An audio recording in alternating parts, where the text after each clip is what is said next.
ওরা রাত্রিবেলা সেখানে শুতে যেত। বললাম চ, ওখানে তো ফাঁকা আছে, আয়নাও আছে, ওখানে আমরা ভালো করে সেজে গুজে চলে আসি। করতে করতে খেয়াল করে নিতে সন্ধে হয়ে গেছে। কার করি একটা বাড়ি থেকে অন্য বাড়িতে কিন্তু সেটা শোনা যাবে না। তো hello friends, welcome to Shubhomoha vlog channel. আজকের টাইটেল আর থাম্বনেল দেখে তোমরা গেস করেছো যে আজকে আমি কী ব্যাপারে তোমাদের সাথে আলোচনা করতে চলেছি। তো ভিডিওটা পুরোটা দেখার অনুরোধ রইল, আর ভিডিও শেষে অবশ্যই তোমাদের মতামত জানিও। আসলে ব্যাপারটা ভুতুড়ে কিনা এর পিছনে অন্য কোনো রহস্য রয়েছে, সেটা যদি তোমরা বুঝে থাকো আমার কথা শুনে, তাহলে অবশ্যই কমেন্ট করে জানিও। আসলে কয়েকদিন আগে একটা পডকাস্ট দেখছিলাম, ভুতুড়ে পডকাস্ট, যেখানে একটা মেয়ে এসে বলছিল তার পরিচিত একজনের সাথে কি কি ভুতুড়ে সব কাণ্ড ঘটেছিল সেটা জানাচ্ছিল। তো সেটা শুনলাম এবং আমার মনে হলো যে আজ থেকে প্রায় 15-16 বছর আগে আমার সাথেও এমন কিছু ঘটেছে। কথা ভাবলে এখনও গায়ের রুম খাড়া হয়ে ওঠে। তো কি সেই ঘটনা, চলো তোমাদের সাথে শেয়ার করি। তো ছোট থেকেই মামার বাড়ি আমার খুব প্রিয় একটা জায়গা। যখন ছুটি পেতাম, স্কুলের ছুটি পেতাম বা পড়ার ছুটি থাকতো, তখনই কিন্তু আমরা সকলে মিলে মামার বাড়ি চলে যেতাম। সকলে বলতে আমার বাবা, মা, আমি, ভাই, ওদিকে আমার দুটো মাসি, মেসোমশাই, তাদের ছেলেমেয়েরা মানে ভাই বোনেরা, সবাই মিলেই যে কোনো আমরা কোনো একটা অবকাশ পেলেই চলে যেতাম মামার বাড়ি এবং সকলে মিলে খুব হইচই করতাম। তো আমি তখন ক্লাস 11-এ পড়ি। তখন ঝাঁপ চড়কের সময় ছিল। তোমরা ঝাঁপ চড়ক গাজন এগুলো নিশ্চয়ই শুনেছ। তো ওটা মোটামুটি পয়লা বৈশাখে 2 থেকে 3 দিন আগে হয়ে থাকে। তো ওই টাইমটা না অনেকটা ছুটি পাওয়া যায়, অর্থাৎ 3-4 দিন মতো ছুটি পাওয়া যায়। এমনিতেও গরমকাল থাকে চৈত্র বৈশাখ মাসে, তো স্কুলেরও ছুটি থাকে অনেক সময়। তো আমরা সেই সময় কী করি, সবাই মিলে ঝাঁপ চড়ক দেখতে চলে যাই। আমার মার বাড়ির পাশেই রয়েছে ধর্মরাজের মন্দির। সেই ধর্মরাজের মন্দিরের কাছে প্রায় 150 থেকে 200 সন্ন্যাসী ঝাঁপ দিয়ে থাকে, অর্থাৎ প্রায় দুতলার মতো দুতলা বিল্ডিংয়ের সমান একটা উঁচু জায়গায় থেকে তারা ঝাঁপ দেয় সন্ন্যাসীরা, ওপর থেকে নিচে বাঁশের খুঁটি পোঁতে। তো বাঁশের খুঁটি থেকে ওপর থেকে নিচে ঝাঁপ দেয়।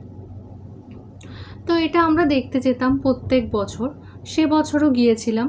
তো প্রথম দিনটা তো খুব হইচই করে কাটে। প্রথম দিন প্রায় সব কিছু অনুষ্ঠান শেষ হতে প্রায় রাত 1-2 বেজে যায়। তো তারপর আমরা সমস্ত অনুষ্ঠান আমরা দেখে শুনে এসে আমরা মামার বাড়ি এসে তারপরে ঘুমিয়ে পড়ি।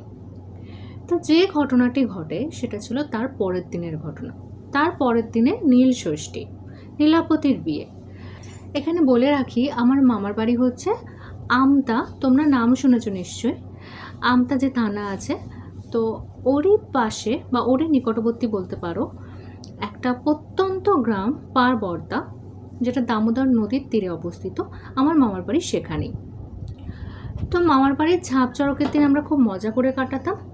আর তার পরের দিন অর্থাৎ নীল ষষ্ঠীর দিন নদীর ওপারে, নদীর পেরিয়ে অর্থাৎ দামোদর নদীর ওপারে নীল ষষ্ঠী উপলক্ষে বসতো অনেক বড় মেলা। তো আমরা সেটা দেখতে যেতাম।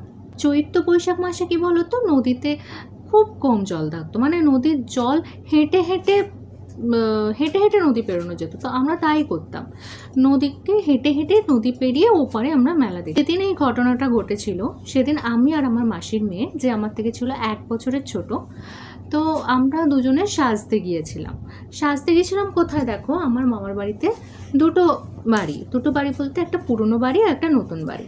তো পুরনো বাড়িতে নিচে ছিল 2টো ঘর, ওপরে একটা ঘর। আর নতুন বাড়িতে ওরা পুরনো বাড়ি ছেড়ে সবাই নতুন বাড়িতে উঠে আসে। শুধুমাত্র আমার বড় মামা বড় মামি নিচের যে একটা ঘর সেটাকে ইউজ করতো। ওরা রাত্রিবেলা সেখানে শুতে যেত শুধু, ওদের যাবতীয় সব জিনিসপত্র, বিছানা, আলমারি, আয়না এবং আরও অন্যান্য সব জিনিসপত্র ওই ঘরে তখনও ছিল। ওরা তখনও শিফট করেনি নতুন ঘরে। তো আমরা সেদিন যেদিন নীল ষষ্ঠী, সেই দিনে আমি আর আমার বোন ওখানে সাজতে গিয়েছিলাম, কারণ নতুন ঘরে সকলেও ছিল। তো বোনকে বললাম চ, ওখানে তো ফাঁকা আছে, আয়নাও আছে, ওখানে আমরা ভালো করে সেজে গুজে চলে আসি। তো সেই মতো আমরা বেরিয়েছিলাম। তখন সন্ধে হতে প্রায় 10-15 মিনিট বাকি ছিল।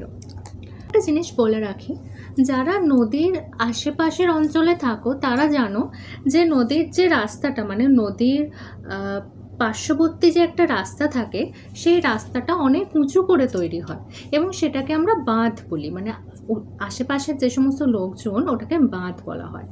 তো এই বাঁধ এতটাই উঁচু, মানে ধরো একতলা ঘরের সমান, অর্থাৎ আমার মামাদের যে একতলা বাড়ি ধরো, তার ছাদ আর ওই যে ঘরের ছাদ, মানে রাস্তা যে বাঁধটা, দুটো প্রায় একই লেভেলে থাকতো। অর্থাৎ মামার বাড়ির পুরনো বাড়িটাও তাই ছিল, মানে একতলা বাঁধটা, মানে একতলা যে ঘরের ছাদটা আর বাঁধটা দুটো প্রায় এক লেভেলে ছিল, আর দোতলা বাড়িটা স্টার্ট হচ্ছিল বাঁধের সমান উচ্চতা থেকে। এবার মামার বাড়ির যে পুরনো বাড়িটা, সেটা ছিল বাঁধের একদিকে, ধরো বাঁধের বাঁদিকে রয়েছে পুরনো বাড়িটা আর ডান দিকে রয়েছে নতুন বাড়িটা, এবং বাঁধের মানে পুরনো বাড়ি থেকে কয়েক পা হেঁটে, মাত্র 1 মিনিট হেঁটে ডান দিকে গেলেই পড়বে নতুন বাড়িটা। তো আমরা সেই দিন, সন্ধে তখনও হয়নি, প্রায় বিকেল ওই 10-15 মিনিট মতো বাকি ছিল সন্ধে হতে, আমরা সেখানে সাজতে গিয়েছিলাম। তো দুজনে খুব ভালো বন্ধু, আমি আর আমার মাসির মেয়ে, 1 বছরের মাত্র ছোট আমার থেকে। তো বিভিন্ন রকমের গল্প করছিলাম, তখনও সাজিনি। তো গল্প করতে করতে খেয়াল করে নিয়েছি সন্ধে হয়ে গেছে। তো দরজাটা, মামার বাড়ির কি নিচে 2টো রুম আছে, তো আমরা যে রুমে বসেছিলাম সেই রুমের দরজাটা বন্ধ করে রেখেছিলাম, এবং বাইরে কি ছিল, বাইরে একটা বড় বারান্দা ছিল, বারান্দার শেষেও ছিল একটা দরজা। তো আমরা সেই দরজাটাও ভেজিয়ে এসেছিলাম কিনা সেটা মনে নেই। তো আমরা যে ঘরটায় বসেছিলাম সেই ঘরের দরজাটা ভেজানো ছিল, কিন্তু ছিটকিনি আটা ছিল না।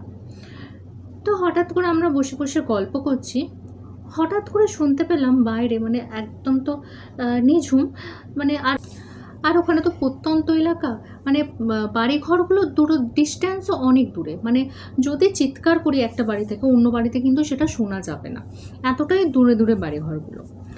আর হঠাৎ করে শুনতে পেলাম বাইরে যেন কিছু একটা ঘষে ঘষে যাচ্ছে, মানে যদি মেঝেতে কেউ, মানে এমনি যে শান বাঁধানো মেঝে, লাল লাল যে মেঝেগুলো হয়, ওর ওপর দিয়ে যদি কেউ পা ঘষে ঘষে যায়, যেরকম আওয়াজ হয় সেরকম আওয়াজ হচ্ছে, এবং সেটা কন্টিনিউয়াস বারান্দা থেকে একদিক থেকে অন্যদিকে হয়ে চলেছে, একবার এদিক থেকে এদিকে যাচ্ছে, একবার এদিক থেকে এদিকে যাচ্ছে। তো আমি বলছি, দেখো আমার গায়ের লোম অলরেডি খাড়া হতে শুরু করেছে। তো এরকম আওয়াজটা হচ্ছে, তো আমরা তো দুজনেই জাস্ট অবাক, দুজনের দিকে চেয়ে আছি যে কি হচ্ছে এটা, মানে কি করবো সেটা বুঝতে পারছি না। আমি ছুটে গিয়ে কী করলাম, ছিটকিনিটা এঁটে দিলাম। এরপর দুজনে বসে আছি, ভাবছি এখান থেকে তো চিৎকার করলেও কেউ শুনতে পাবে না, তাহলে কি করব। তারপর আমার কাছে একটা ফোন ছিল, তখনকার দিনে কিপ্যাডওয়ালা একটা স্যামসাংয়ের ফোন, কিন্তু ফোনে মানে আমার সিমে কোনো ব্যালেন্স ছিল না। সৌভাগ্যবশত আমার এক মেশোর জামা প্যান্ট হ্যাঙ্গারে ঝুলছিল দেখলাম, তো পকেটটা হাতড়াতে দেখলাম সেখানে একটা ফোন আছে। তো মেশোর যে ফোনটা, বা তার আবার স্ক্রিনটা ভাঙা ছিল। তো আমি যদি, মানে কি আমি প্রেস করছি, আদৌ ফোনটা লক খোলা আছে কি আনলক আছে, মানে আনলক আছে কি লক আছে, কিছুই বুঝতে পারছিলাম না। তো আমি কি করলাম, মেশোর ফোনটা যা হোক করে খুললাম, মানে জানতাম না কোন ফোনের কী সিস্টেম, তখন অত কিছু জানতাম না, যা হোক করে ফোনটাকে খুলে সেখান থেকে সিমটাকে বার করে আমার ফোনে লাগিয়ে সঙ্গে সঙ্গে তখন মানে আমার ছোটো মামার নাম্বার আমার সবসময় মুখস্থ থাকতো, ছোটো মামাকে ফোন করলাম যে মামা তুমি তাড়াতাড়ি পুরাতন বাড়িতে আসো। মামা বলছে কেন, তোরা ওখানে এখনও কী করছিস?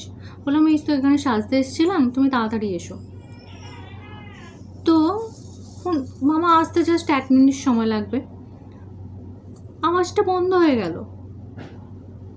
মানে ধরো অতক্ষণ ধরে প্রায় 7 থেকে 10 মিনিট ধরে যে আওয়াজটা কন্টিনিউয়াস হচ্ছিল, সেই আওয়াজটা বন্ধ হয়ে গেল। মামা সঙ্গে সঙ্গে চলে এলো, তারপর বাইরে বেরিয়ে দেখলাম ঘুটঘুটে অন্ধকার, আর আলোটা জ্বাললাম, দেখলাম কোথাও কেউ নেই। মামাকে বললাম, মামা বললো যে বাইরের দরজাটা বন্ধই ছিল, আর তাহলে বাইরের দরজাটা যদি কেউ খুলতো তাহলে সেটা আমরা আওয়াজটা পেতাম। তো মামা বললো যে বাইরের দরজাটা বন্ধই ছিল। তো আমরা মামাকে বললাম দাঁড়াও, আগে আমরা যাই, তারপর তুমি আমাদের পিছু পিছু এসো, বলে আমরা তারপর নতুন বাড়িতে চলে গেলাম। নতুন বাড়িতে গিয়ে চুপচাপ বসে আছে, তো সবাই জিজ্ঞেস করছে যে কী হয়েছে রে।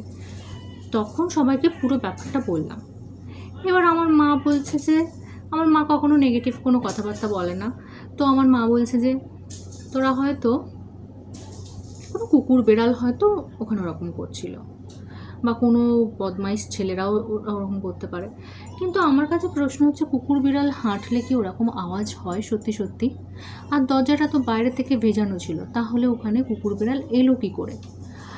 আর কোনো বদমাইশ ছেলেপুলের এত সাহস হবে যে তারা দুটো মেয়েকে, মানে যেখানে আর 1 মিনিট দূরে সকলে রয়েছে, তো তাদের কি এত সাহস হবে যে তারা এসে এরকম করবে? বা এরকম করে লাভটাই বা তাদের কি?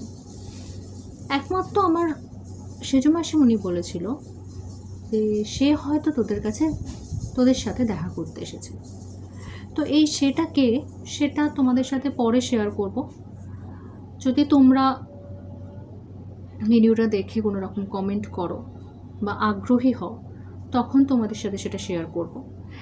তোমাদের কাছে আমার প্রশ্ন, তোমরা এই পুরো ঘটনাটা শুনে কী মনে হয়? এই যে পা ঘষতে ঘষতে যাওয়ার যে আওয়াজটা, এটা কি হতে পারে? এটা কি আদৌ কোনো ভৌতিক ঘটনা, না এর পিছনে সত্যি কোনো মানুষের হাত আছে? তোমরা প্লিজ কমেন্ট করে জানিও। ভালো লাগলে অবশ্যই আমার পাশে থেকো। দেখা হচ্ছে পরের ব্লগে, ততক্ষণের জন্য টাটা।